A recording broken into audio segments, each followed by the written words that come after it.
Ele antes de entrar no ar, de fazer a produção aqui toda, organizar o programa, ele se olha no espelho. Ele antes de tomar café, ele se olha no espelho. Ele se olha no espelho de 5 em 5 minutos. E aí eu fiquei curiosa, mas isso tudo é vaidade? É o gatão aqui. Vem cá, chegue. Vem cá, patrãozinho, que eu quero fazer uma pergunta a você. Olha o gatão aqui. Meu filho, você de 5 em 5 minutos se olha no espelho, isso é vaidade, né? Olha, tá solteiro, tá na pista, viu? Atenção, mulherada, tá na pista. Tá disponível o PH hoje? Vamos, né? Vamos embora pra PH. Olha, falando que eu tava mostrando ali na reportagem Vaidade, olha esse estilo, olha o cabelo do homem. Olha o cabelo, tá vendo aí? Vaidade. Hoje vai ajeitar, né? Ele hoje vai ficar todo gatão pra PH. Tô falando em vaidade, mas a vaidade tem um outro setor, que é a saúde. 15 de julho é comemorado o Dia do Homem e eu estou aqui para falar sobre a saúde do homem também. Não é só esse cuidado de beleza, não. Cuidado para a saúde, para você aí que é homem. Atenção, mulherada que está com o marido, o namorado aí do seu lado, cutuque ele aí, porque eu vou conversar agora com o urologista, Dr. Rafael Morato. Que bom que a gente se encontrou aqui, né, Rafael? Seja bem-vindo. Um prazer enorme te receber, querido. É um prazer estar aqui com você. E aí, o importante da gente falar hoje, não só porque é o Dia do Homem, é sobre a saúde do homem. O homem tem demorado a procurar urologista, tem demorado a se cuidar, porque o avanço para a vaidade teve. Mas e o cuidado com a saúde também teve? Bom dia, seja bem-vindo. Bom dia Paraíba. Realmente, graças a essas iniciativas como aqui na TV Arapuã, sempre está falando sobre a saúde do homem, seja no Dia do Homem, hoje, 15 de julho, ou no mês de novembro inteiro, que é o mês dedicado à saúde do homem com o Novembro Azul, nós temos percebido sim um aumento da busca dos homens por cuidados na área de saúde também. Então, aqueles tabus que existiam, por mais que ainda existam muitos, ou seja, você que é esposa, que é filha, que tem seu namorado, sabe que alguns homens têm certo preconceito, mas hoje em dia a gente nota que isso é cada vez menor. Graças a Deus, né? E essa questão do preconceito é algo que tem que ser debatido todos os dias, porque o homem precisa cuidar. Na parte, você como médico urologista, quando os homens vão ao consultório, qual o maior, digamos assim, descuido que você encontra na parte deles, que deixa por última hora para procurar o urologista, e a maior preocupação? Isso varia um pouco de acordo com a idade. Nos pacientes mais jovens, o que eu noto que existe um maior descuido, uma demora para procurar assistência, são os homens que apresentam ejaculação precoce. Ou seja, é algo que impacta diretamente na qualidade de vida dele, na qualidade da relação, inclusive, dele e da vida da parceira, e por uma timidez, talvez por não querer mostrar uma fragilidade, muitas vezes esse homem ele não busca assistência médica. Já nos homens mais velhos, acima dos 40, 45 anos, o que eu noto um certo atraso na busca por um check-up, vamos dizer assim, por saber como está a condição de saúde de um modo geral, e dessa forma a gente acaba conseguindo descobrir o que é o maior temor do homem acima dos 50 anos, que é o câncer de próstata quando ele está presente. Exatamente, a gente vai detalhar sobre isso, mas antes deixa eu dar esse recadinho para o pessoal de casa, você que quer interagir aqui com o nosso programa. Nesse exato momento tem aí na telinha o WhatsApp, que é o 32620404. Você tanto pode mandar mensagem de áudio, como também mensagem de texto. Coloca lá de onde você está falando, o seu nome, qual a dúvida. Se não quiser se identificar, também não tem problema. Mas aproveita esse momento que o urologista está aqui para conversar com a gente e com você aí de casa e tirar a sua dúvida, viu? É um consultório aberto que a gente tem aqui no nosso programa. Rafael, você falou aí essa questão do câncer de próstata. Em que período, qual o momento ideal para procurar o urologista para evitar que realmente se desencadeie um câncer? Se você tem pai ou irmão que apresentou câncer de próstata, essa busca deve acontecer a partir dos 45 anos. No meu caso, eu como urologista, meu pai teve câncer de próstata. Então, a partir dos 45 anos, eu devo procurar um dos meus colegas urologistas e fazer a minha prevenção. Para você que não tem pai, irmão, história na família de câncer de próstata, só a partir dos 50 anos. Obviamente, a gente está falando nesse caso especificamente do câncer de próstata. E para a saúde de um modo geral, é importante sim que o homem, assim como a mulher, a gente tem tentado trazer isso a partir do momento que ele tem vida sexual ativa, que ele vá todo ano ao urologista, faça seu check-up e a gente consiga dar uma assistência melhor, até no sentido de prevenção de doenças. Exatamente, pessoal. Igual a mulher que tem que estar sempre, inclusive os maridos quem manda, os namorados, olha, procura o ginecologista. Igual a mulher que tem esse período para estar procurando sempre o ginecologista, você, homem, tem que procurar o urologista, pessoal, para poder fazer o seu check-up, saber como é que tá. E isso diretamente interfere na questão da vida sexual. Porque se você não tá com tudo ali organizado, você não vai ter o prazer, você não vai ter aquela energia, nem até mesmo disposição. Em que momentos pode ser um risco para o adoecimento do casal, da relação, quando o homem é descuidado? Existem isso em vários sentidos. Desde problemas como ansiedade, ou seja, hoje a gente vive numa sociedade que é extremamente ansiosa. A ansiedade pode trazer, sim, problemas como a ejaculação precoce. A gente também vive numa sociedade muito dinâmica, é muito comum a gente trabalhar mais horas do que nossos pais e avós trabalhavam, dormir menos, nós nos alimentamos de forma pior e às vezes prescindimos, deixamos de fazer as atividades físicas que são tão importantes. Tudo isso, no caso do homem, são fatores que contribuem, por exemplo, para a queda do principal hormônio relacionado à libido, ao desejo sexual, que é a testosterona, por exemplo. Então, tem sido cada vez mais comum atender homens mais jovens, ou seja, 30, 35 anos, que apresentam queda de libido, queda do desejo sexual devido à baixa de testosterona. E aí, o que é que ocasiona isso, diretamente essa baixa? E que outros fatores podem contribuir para essa baixa? Os principais são a falta de atividade física, privação de sono. Então, tem sido muito comum eu encontrar, inclusive, pessoas muito jovens que, por não dormirem devido a questões de trabalho, ou porque gostam muito de jogos online, por exemplo, assistem filmes. Então, elas têm privação do sono e, com isso, elas apresentam baixa testosterona. Sobrepeso, o ganho de peso então está muito relacionado à parte alimentar também. E, por último, a falta de atividade física. Muito importante a gente falar sobre isso. Agora, eu também queria falar sobre a questão das idades.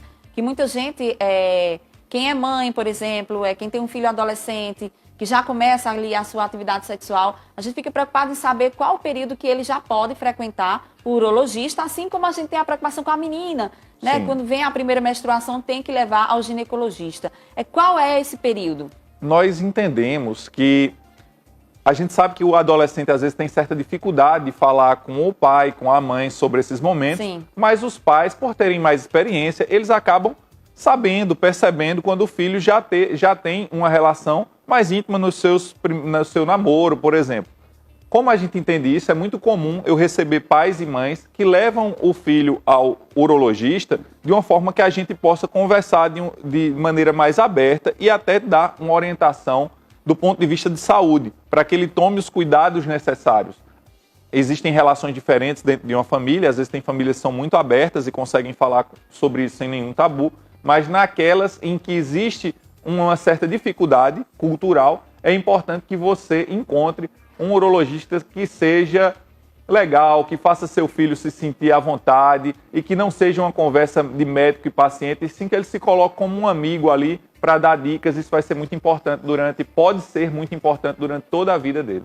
Muito importante você frisar sobre isso, Rafael, demais, porque realmente ainda é difícil falar sobre esse tema e eu não sei nem porquê. Porque se a gente não conversa com o filho, no nosso ambiente de casa a gente não traz esse tema, outras pessoas de fora vão trazer. No ambiente da escola, numa faculdade, em qualquer outro local, brincando ali com os coleguinhas, até mesmo saindo numa festinha de aniversário, esse tema vai vir à tona. E se o seu adolescente, o seu filho, ele não já tiver experiência, pelo menos na questão de fala dentro de casa, no ambiente, ele vai escutar das outras pessoas achando que aquilo ali é o correto, é o certo, porque vem ensinamento de outras pessoas, onde você está perdendo a oportunidade de você mesmo ensinar ao seu filho. Eu acho isso um absurdo. Inclusive, eu tenho um filho de 12 anos, ele já sabe muita coisa. Eu converso com ele, eu mostro, porque se eu não mostrar, ele vai ter acesso. Hoje a internet está aí para todo mundo. A verdade, Sabrina, é que isso é uma questão até cultural. Existem muitos pais que eles não receberam essa informação dos pais deles. É verdade. Então, como eles não receberam e não tiveram isso durante a vida deles, eles têm certo tabu e certa dificuldade mesmo de falar sobre o tema, de desenvolver, porque eles não sabem nem por onde começar, porque isso não aconteceu no caso deles. Então, a gente entende isso e é uma coisa que vem cultural, às vezes, de mais de uma geração. E eu acho que o importante nesse momento, colocar aqui, no caso, para a Paraíba inteira, que o urologista é um amigo nesse sentido e pode tirar esse elefante da sala. Muito importante. Tem pergunta na tela, o pessoal está querendo interagir. Vamos colocar aqui a dúvida do nosso telespectador. Vamos aqui na tela. O que fazer quando o homem tem dificuldade de ejacular? Pode ser problema de ansiedade? Pode sim. Na grande maioria das vezes, esse problema que tem um nomezinho estranho na medicina, que chama anejaculação, ele tem relação sim com questões psicológicas, às vezes pode ter relação com medicações que esse homem toma, mas na grande maioria dos casos, o tratamento que resolve essa situação é terapia. Nessa mesma linha de pergunta, é a questão de, por exemplo, por conta da ansiedade ou de qualquer outro fator, e eu queria que você esclarecesse sobre isso, que fatores podem desencadear a falta da libido, inclusive no momento já do ato ali, como a gente costuma dizer no dito popular, falhou, teve ali algum momento que não conseguiu dar adiante aquela relação. Quais são os fatores que fazem isso acontecer? Essa pergunta é bem interessante, Sabrina, porque existe uma série enorme de fatores que podem estar relacionados a isso. Desde questões psicológicas, o que acontece na maioria das pessoas jovens. Então é muito comum eu receber pacientes de 25, 30 anos que aconteceu essa falha que você falou e que na maioria das vezes está relacionado justamente à inexperiência, à ansiedade, à pressão que aquele momento trouxe e não tem nenhuma doença orgânica, não tem nada no corpo dele ou hormonal que esteja errado. Nos homens mais velhos, essa falha, eu digo mais velhos a partir de 45 ou 50 anos, quanto mais velho o homem vai ficando, mais esse número de homens que falham, que têm problemas de ereção, aumentam, aí sim a gente pode começar a ter questões orgânicas, principalmente relacionadas ao diabetes, às baixas hormonais, que a gente já falou aqui, o diabetes é um grande fator que contribui para isso, as baixas hormonais, pacientes que já se submeteram a cirurgias na região da bacia também podem ter problemas relacionados a esse tipo de falha. E que isso não é vergonha, né, doutor? De maneira nenhuma. Inclusive, é uma coisa que eu falo muito lá no meu consultório, quando o homem chega assustado, eu digo que isso é comum. A gente procura descobrir o que foi que gerou, tirar essa ansiedade e, na grande maioria das vezes, quando se tem essa conversa de forma amigável, mostrando que não tem nenhum monstro por trás, o homem fica tranquilo. E essa quebra da ansiedade que acontece depois que ele descobre que é algo comum, eu acredito que seja o principal fator para que não volte a acontecer repetidas vezes. E aquela pergunta que toda mulher faz quando isso acontece, o problema é comigo? Geralmente não é alguma coisa relacionada à mulher, né? É ali um problema, qualquer, não é nem problema, vou tirar esse nome, mas é uma questão ali do homem, como você acabou de dizer, da cabeça do homem, mas não é nada relacionado à mulher, porque a gente fica insegura. Claro, e assim, isso também faz parte da nossa cultura, da nossa sociedade. Isso tem sofrido transformações, mas a nossa sociedade ela é paternalista, ela é machista, e a mulher continua se sentindo a culpada, às vezes, por questões que não têm relação nenhuma com ela. Inclusive, isso gera, certas vezes, um problema no casal que às vezes eu tenho que chamar a esposa para consulta também. Porque muitas vezes o homem ele está com um problema físico, um problema que é dele, por isso que não está funcionando, e a mulher está se sentindo rejeitada, não está se sentindo amada, e na verdade eu tenho que chamar ela para dizer, não tem nada de problema nenhum com você, a relação de vocês não pode ficar abalada por isso. Na verdade, existe um problema aqui de saúde que a gente vai tratar e vai ficar tudo bem. Oh, coisa boa. Tem vocês acertarem trazer Rafael aqui hoje, viu? Tem mais pergunta na tela? Pessoal, pode mandar. 32620404. Aproveita esse momento, faz aí tua dúvida acontecer, viu? E tira aqui todas as dúvidas com o Dr. Rafael. Tem mais uma? Tem mais uma na tela? Enquanto isso, deixa eu perguntar aqui uma coisa que muita gente está querendo saber do público masculino especificamente, mas lógico que remete também à relação. O que fazer quando, por exemplo, já tem ali algum problema de ereção e o casal já é de longa idade, vamos dizer assim, como reacender essa situação depois de 50? Existem várias estratégias. Como eu falei para você, muitas vezes, acontece de ser uma baixa hormonal, a gente pode tratar essa questão hormonal, pode ter relação com medicações que esse homem acima de 50 anos toma, a gente vai trabalhar junto com o cardiologista dele, com o endocrinologista, essas medicações para melhorar essa questão.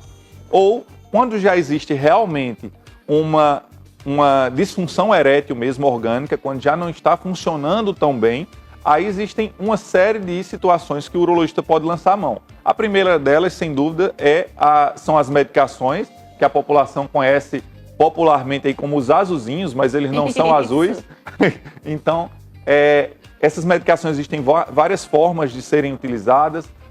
Depois dessas medicações, existem até medicações injetáveis que podem funcionar quando elas não funcionam, quando esses comprimidos não funcionam mais. Sim. E, em último caso, existem casos em que o homem não consegue ter ereção de jeito nenhum, nem com medicação, nem com injeção, nem com outros tratamentos. Existe uma cirurgia que o urologista faz, que é importante que a gente quebre esse tabu, chamada prótese peniana. Você sabia disso? Não, sabia não. É bem interessante. Então, é possível fazer o implante de uma prótese peniana, onde o homem consegue sim ter relações, ter satisfação, dar satisfação à parceira e de uma forma que ele consiga ter uma vida normal. Muito bem, vou falar mais sobre isso. Viu? Vou botar logo a pergunta aqui do telespectador. Pode chegar aqui no telão a pergunta, vamos tirar a dúvida do pessoal aí de casa. Bom dia, quais exames eu devo fazer para saber se eu tenho alguma alteração na próstata? Bom dia. O exame mais importante hoje que a gente tem é um exame de sangue chamado PSA, que é o antígeno prostático específico. Ele mostra se existem algumas alterações, mas essas alterações não são específicas para câncer de próstata, não. Associada a isso, uma consulta com o urologista é indispensável, porque ele vai poder te orientar melhor e muitas vezes a gente acaba solicitando ali mais para saber alguma coisa em relação ao tamanho da próstata, uma ultrassonografia, é muito comum que a gente faça isso. Muito bem, tá respondido, tá vendo aí? Tem mais outra pergunta, vamos colocar, vamos dar prioridade ao pessoal de casa. Aproveitem, gente, manda aí o WhatsApp e participa. Que o Bom dia, consultório doutor tá aberto. Rafael, eu tomo remédio para pressão. Isso afeta alguma coisa na impotência sexual? Bem interessante essa pergunta. Existem algumas medicações para tratar a pressão alta, a hipertensão arterial, que sim, trazem repercussões sobre a potência sexual. Não há dúvida disso, especialmente de uma família chamada beta-bloqueadores. Mas a informação que eu vou te dar agora é muito importante. Eu não sei se a sua medicação altera a potência sexual, mas é muito importante que você não pare a medicação para pressão alta pensando que ela vai alterar ou não a potência. É mais importante que você fale sobre isso com o seu cardiologista, procure um urologista e ele também muito provavelmente não vai suspender de cara o seu remédio. Ele deve ligar para o seu cardiologista e falar para ele, existe alguma possibilidade de trocar essa medicação? E se houver, vai haver essa troca e com o passar do tempo a gente vai avaliar se realmente ela influenciava ou não na parte de ereção. Muito importante falar sobre isso e aí remete também a pergunta sobre cigarro, álcool, pessoas que gostam de beber bastante, o homem que gosta de beber muito, isso também altera em alguma questão para a impotência sexual? Sem dúvida, existem vários estudos mostrando que o consumo excessivo de álcool, ele pode sim ser um fator que contribui para a disfunção erétil precoce, ou seja, para que o homem tenha falhas precocemente, e o cigarro, sem dúvida nenhuma, é um fator muito importante. Os fumantes, eles têm impotência sexual muito mais precocemente do que os não fumantes, porque nós sabemos que o cigarro ele afeta diretamente a questão vascular. As toxinas do cigarro afetam a questão vascular. Tanto é que ele predisponibiliza a maior incidência de infarto do coração, que é um problema vascular. Sim. Quem fuma tem mais problemas venosos na perna, muitas vezes levando até amputações, também devido a esse mal que as toxinas do cigarro fazem, no geral, na verdade. Meu Deus, ou seja, é uma série de problemas. Então, vamos aí, né, melhorar a nossa qualidade de vida, melhorar a nossa qualidade de vida sexual também. Atenção os menininhos aí que gostam de beber antes de namorar, não faça isso não, que dá errado, viu? Tem mais outra pergunta na tela, vamos lá, vamos chamar aqui. Pode colocar. Vamos pedir aí o pessoal de casa, pode continuar mandando no WhatsApp. Gostaria de saber, Sabrina, o que posso fazer para não ter ejaculação rápida? Essa pergunta é bem interessante e esse nosso telespectador, ele é justamente o perfil da pessoa que sofre com esse problema, ejaculação precoce.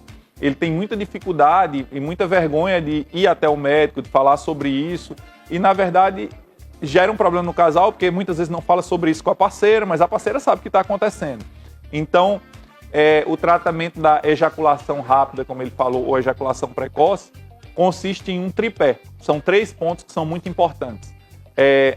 Existe um tratamento medicamentoso, que diminui essa ansiedade e que se descobriu que ele, apesar de não ser a indicação principal, ele é uma medicação para ansiedade, mas se descobriu que tem a capacidade de prolongar esse tempo um pouquinho. Existe a terapia.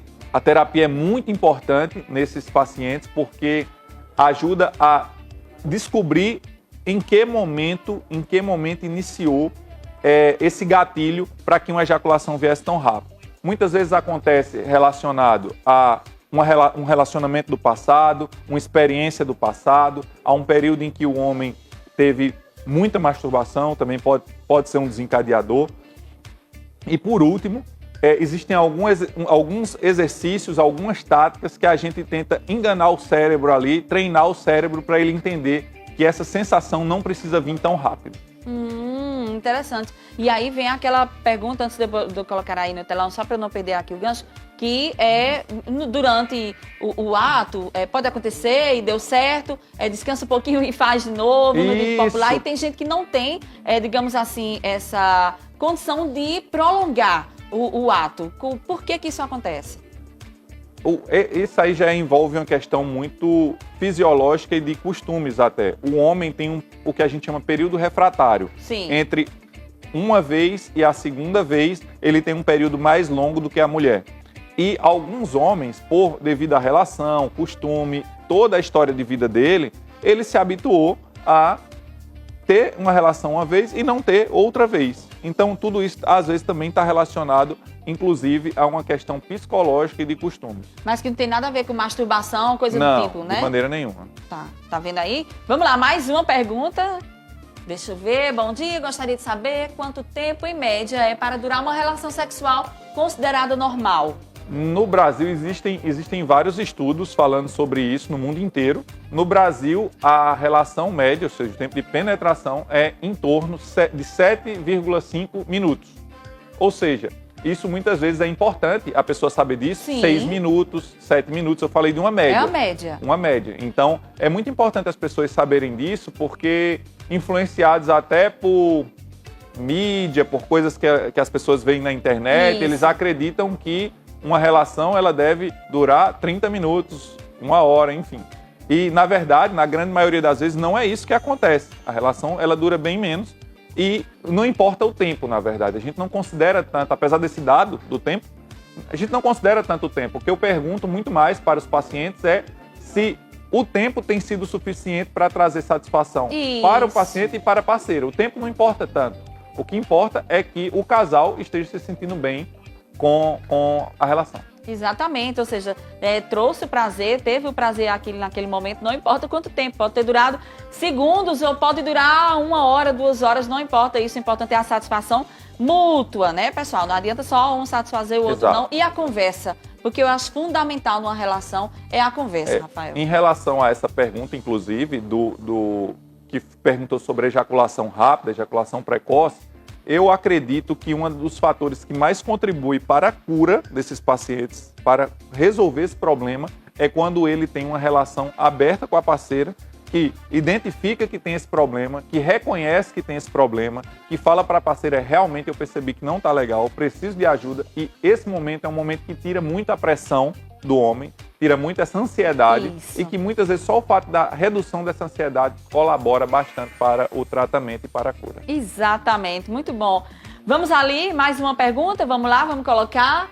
Se o homem fizer a cirurgia de vasectomia, ele fica impotente? De maneira nenhuma, Sabrina, isso é um mito. As cirurgias de vasectomia, elas não deixam o homem impotente, não diminuem o libido. O homem não engorda, porque pensa que é igual o capa-bode, né? É verdade. Não tem nada a ver. Verdade, olha aí, pessoal. O homem não vai engordar, ele não vai ficar... Muitas pessoas me perguntam, doutor Rafael, quando tiver relação, não vai sair mais nada? Não, vai sair sim.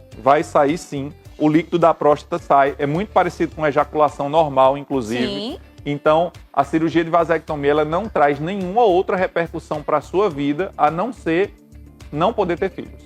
Só isso? Só isso. Não tem esse negócio também de perder desejo, não, né? Nem vai falar fino, nem vai perder desejo, não vai acontecer nada disso.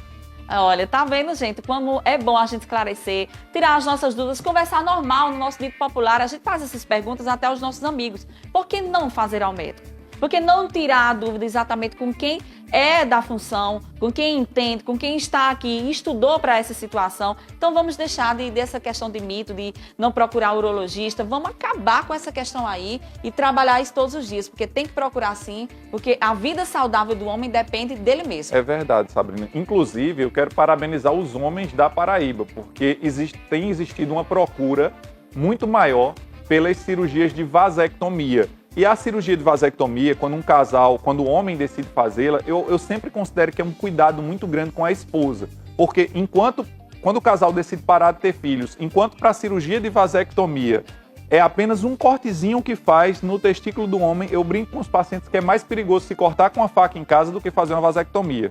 A vasectomia é uma cirurgia extremamente simples que o homem faz e vai para casa no mesmo dia, enquanto a laqueadura tubária, que é a cirurgia da mulher, é uma cirurgia abdominal, que tem mais riscos, inclusive a capacidade de reversão, a possibilidade de reversão espontânea da natureza, desfazer aquela cirurgia na cirurgia de laqueadura é muito maior do que na cirurgia de vasectomia. Então, parabéns aos homens da Paraíba que têm quebrado esse preconceito e cada vez mais têm buscado realizar suas vasectomias e proteger suas esposas. Exatamente, pronto. Agora você finalizou com esse nome, proteger as esposas. Isso é um gesto de amor. Para quem não sabe, isso aí é um gesto de amor. Muito obrigada, Rafael, pela sua participação no telão. Inclusive, tem um elogio para você. Muito bom o tema e um bom médico. Parabéns. Muito obrigado. Ali cheio de recadinho para você. Então, gratidão por você ter se disponibilizado de vir aqui para o nosso programa. Muito obrigada mesmo. Seja sempre bem-vindo. E aí eu deixo os espaços para você fazer suas finalizações e, claro, divulgar as suas redes sociais para se alguém quiser ainda discutir com você algum tema, onde é que a gente pode te achar? Então, é um prazer estar aqui mais uma vez. Eu já sou parceiro aqui da TV Arapuã, já me sinto consultor oficial. Quero parabenizar hoje, em especial, todos os homens pelo Dia do Homem. Você que está em casa, cuide-se e qualquer dúvida, o consultório aqui que a gente abriu na TV Arapuã continua aberto lá no meu Instagram, @rafaelmourato.uro. Qualquer pergunta que vocês tiverem, eu vou ter o maior prazer de responder e ajudar vocês. Obrigada, Rafael, mais uma vez. Pessoal aí de casa, gratidão pelas mensagens, por terem interagido aqui com o nosso programa. Já tô sabendo que o WhatsApp aqui bombou. Infelizmente, a gente não tinha como colocar todas as perguntas, mas vai lá no Instagram do Rafael que ele tá disponível para responder vocês, tá bom? E fica aí coladinho no nosso programa, porque no próximo bloco a gente vai conhecer o trabalho de um cantor que tá estourado. Quer saber quem é? Então não sai daí, volto já já.